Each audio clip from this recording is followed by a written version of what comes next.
बिहार वाले एक बार फिर से तैयार हो जाइए, क्योंकि अब मौसम का रेड अलर्ट जारी हो चुका है।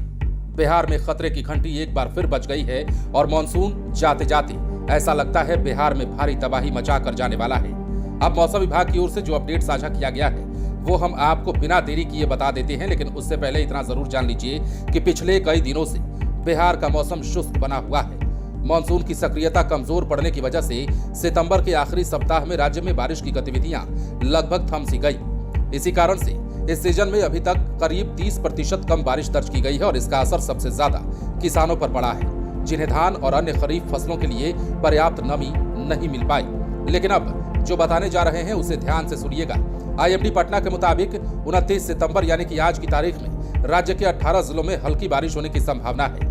पश्चिम चंपारण, सिवान, भोजपुर, बक्सर और कैमूर जैसे पश्चिमी बिहार के इलाके और पूर्णिया और किशनगंज जैसे उत्तर पूर्वी हिस्सों में छींट-फूट वर्षा हो सकती है। वहीं पटना, गया, मुजफ्फरपुर, सीतामढ़ी सहित मध्य और दक्षिण बिहार के जिलों में मौसम शुष्क रहेगा। तापमान बढ़ने और उमस के चलते लोगों को परेशानी झेलनी पड़ सकती है। लेकिन सबसे अहम और जरूरी खबर जो हम आपको बताने जा रहे हैं, जिस रेड अलर्ट की चर्चा हमने शुरुआत में की है, उसके बारे में जान लीजिए।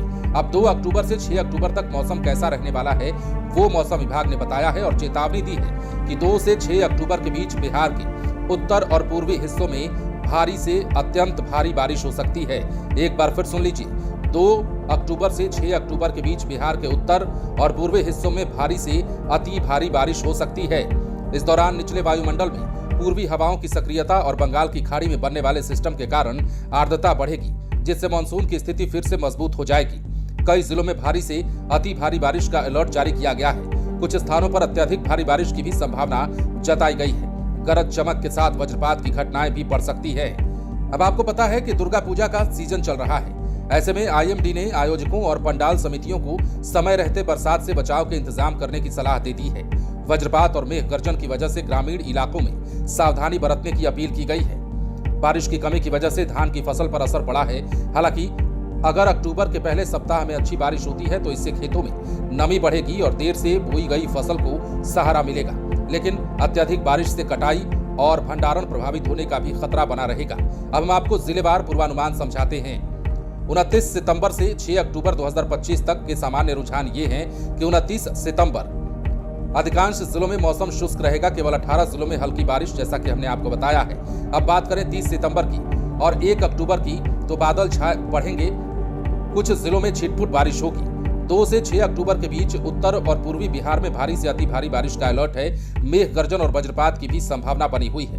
उत्तरी बिहार के जिले पूर्वी, पश्चिमी चंपारण, सिवान, शिवहर, दरभंगा, मधुबनी, सुपौल में ऐसी घटनाएं हो सकती है।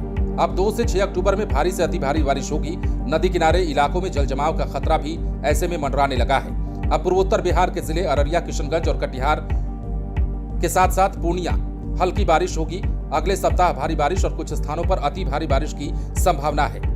पश्चिमी बिहार के जिले भोजपुर, बक्सर, रोहतास और कैमूर में आज हल्की बारिश और 2 से 6 अक्टूबर के मध्य में भारी बारिश हो सकती है। खेतों में नमी बढ़ेगी पर जल जमाव से नुकसान का खतरा बना रहेगा। मध्य बिहार के जिले पटना, नालंदा, जहानाबाद, अरवल में 30 सितंबर से 1 अक्टूबर के बीच हल्की बारिश और 2 से 6 अक्टूबर में मध्यम बारिश हो सकती है। उमस और तापमान में वृद्धि बनी रहेगी। दक्षिण बिहार के जिले गया, औरंगाबाद, जमुई, बांका में मौसम शुष्क रहेगा, लेकिन अगले सप्ताह हल्की से मध्यम बारिश की संभावना है। फसलों के लिए नमी में सुधार, लेकिन कटाई प्रभावित हो सकती है। किसानों और आम जनता के लिए सुझाव ये है कि खेतों में जल निकासी की व्यवस्था रखें। वज्रपात के समय खुले मैदान या पेड़ों के नीचे ना रहें। कुल मिलाकर मौसम विभाग के ताजा अलर्ट पर नजर रखना होगा। सितंबर के सूखेपन के बाद अब अक्टूबर की शुरुआत बिहार वासियों के लिए बारिश लेकर आ सकती है, लेकिन ये बारिश सामान्य राहत के साथ साथ खासतौर पर दुर्गा पूजा आयोजनों और किसानों के लिए चुनौतियां भी पेश करेंगी। बने रहें लाइव सिटीज के साथ।